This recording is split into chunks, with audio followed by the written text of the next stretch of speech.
स्वागत है आपका एक और नई वीडियो के साथ। मैं हूं आपका होस्ट आदित्य और आप देख रहे हैं व्रत कथाएं। तो शुभारंभ करते हैं।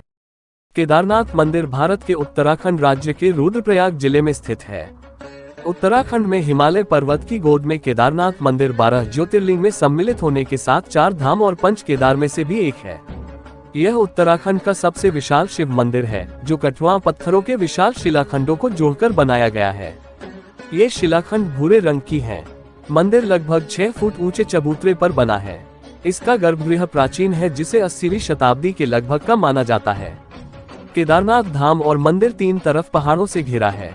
एक तरफ है करीब 22,000 फुट ऊंचा केदारनाथ, दूसरी तरफ है 21,600 फुट ऊंचा खरचकुंड और तीसरी तरफ है 22,700 फुट ऊंचा भरतकुंड। केदारनाथ मंदिर न सिर्फ 3 पहाड़ बल्कि 5 नदियों का संगम भी है। यहाँ मंदाकिनी, मधुगंगा, क्षीरगंगा, सरस्वती और स्वर्ण गौरी। इन नदियों में से कुछ का अब अस्तित्व नहीं रहा, लेकिन अलकनंदा की सहायक मंदाकिनी आज भी मौजूद है। केदारनाथ धाम के इतिहास के अनुसार केदारनाथ मंदिर में स्थित शिवलिंग 12 ज्योतिर्लिंगों में से एक है। ज्योतिर्लिंग के दर्शन मात्र से ही समस्त पापों से मुक्ति मिल जाती है। केदारनाथ मंदिर के किनारे में केदारेश्वर धाम स्थित है। पत्थरों से बने कतेरुई शैली से बने केदारनाथ मंदिर के इतिहास के बारे में कहा जाता है कि इसका निर्माण पांडव वंश के जन्मेजय ने कराया था, लेकिन ऐसा भी कहा जाता है कि इसकी स्थापना आदिगुरु शंकराचार्य ने की। केदारनाथ के पुजारी मैसूर के जंगम ब्राह्मण ही होते हैं। श्री केदारनाथ मंदिर में शंकर बैल की पीठ की आकृति पिंड के रूप में पूजे जाते हैं। शिव की भुजा तुंगनाथ में, मुख रुद्रनाथ में, नाभि मदनेश्वर में और जटा कल्पेश्वर में प्रकट हुए, इसलिए इन 4 स्थानों सहित श्री केदारनाथ को पंचकेदार कहा जाता है। यहाँ शिव जी के भव्य मंदिर बने हैं। केदारनाथ मंदिर के ज्योतिर्लिंग की स्थापना का इतिहास। हिमालय के केदार पर्वत पर भगवान विष्णु के अवतार महातपस्वी नर और नारायण ऋषि तपस्या करते थे। उनकी आराधना से प्रसन्न होकर भगवान शंकर प्रकट हुए और उनकी प्रार्थना अनुसार ज्योतिर्लिंग के रूप में सदा वास करने का वर प्रदान किया। ये स्थल केदारनाथ पर्वतराज हिमालय के केदार नामक श्रृंग पर अवस्थित है। केदारनाथ धाम के बारे में कथा। ऐसा माना जाता है कि महाभारत के युद्ध में विजयी होने पर पांडव भ्रातृहत्या अर्थात परिवार वालों की हत्या के पाप से मुक्ति पाना चाहते थे।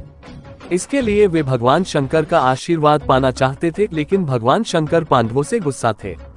भगवान शंकर के दर्शन के लिए पांडव काशी गए, पर भगवान शंकर पांडवों को वहां नहीं मिले। वे लोग उन्हें खोजते हुए हिमालय तक आ पहुंचे। भगवान शंकर पांडवों को दर्शन नहीं देना चाहते थे, इसलिए वे वहां से अंतर्ध्यान होकर केदार में जा बसे। दूसरी ओर पांडव भी लगन के पक्के थे। वे उनका पीछा करते करते केदार पहुंच ही गए। भगवान शंकर ने बैल का रूप धारण करके अन्य पशुओं में जा मिले। पांडवों को संदेह हो गया था कि भगवान शंकर इन पशुओं के झुंड में उपस्थित है। तभी भीम ने अपना विशाल रूप धारण कर 2 पहाड़ों पर पैर फैला दिए। अन्य सब गाय बैल तो निकल गए, पर शंकर जी रूपी बैल पैर के नीचे से जाने को तैयार नहीं हुए। तब भीम पूरी ताकत से बैल पर झपटे, लेकिन बैल भूमि में अंतर्ध्यान करने लगा।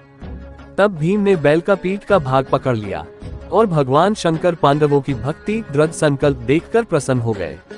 उन्होंने तुरंत दर्शन देकर पांडवों को पाप मुक्त कर दिया। उसी समय से भगवान शंकर बैल की पीठ की आकृति पिंड के रूप में श्री केदारनाथ धाम में पूजे जाते हैं। इसलिए केदारनाथ धाम में शिव जी को अत्यंत पूजा जाता है।